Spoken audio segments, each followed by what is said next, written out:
Ballon d'Or, l'étonnante tentative de corruption envers un journaliste, contacté pour promouvoir la candidature de Dembélé.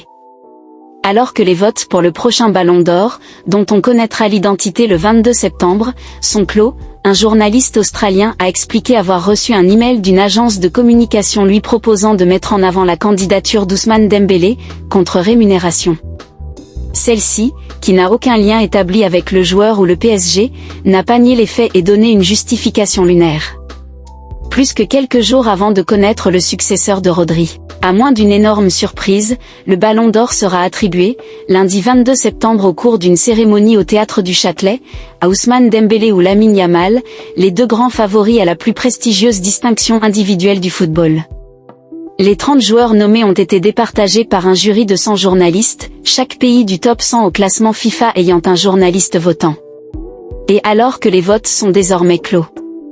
Un journaliste australien, qui n'est pas celui qui a voté lors du dernier Ballon d'Or, a fait il y a quelques jours des révélations intrigantes. 3 tweets par semaine pendant un mois en faveur de sa reconnaissance.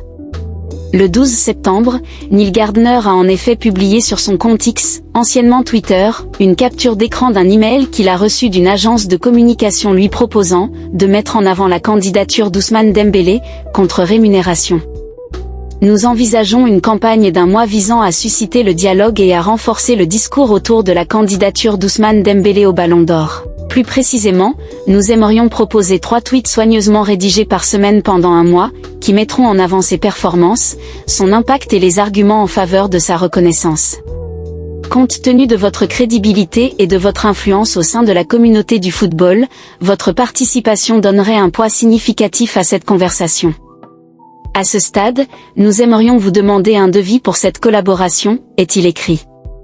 Une agence basée en Inde, aucun lien établi avec Dembélé. Si le journaliste a pris le soin de cacher le nom de l'expéditeur, The Athletic a mené l'enquête après avoir contacté le clan du joueur français, qui a assuré ne pas être au courant de cette affaire. Selon les informations du quotidien américien, l'email provient d'une société appelée Bangre International, basée en Inde et fondée par Ali Hussein.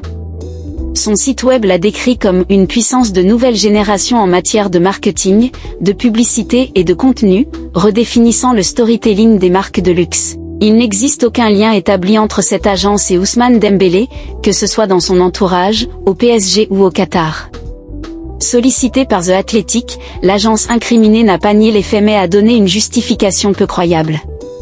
Une initiative isolée, d'une stagiaire.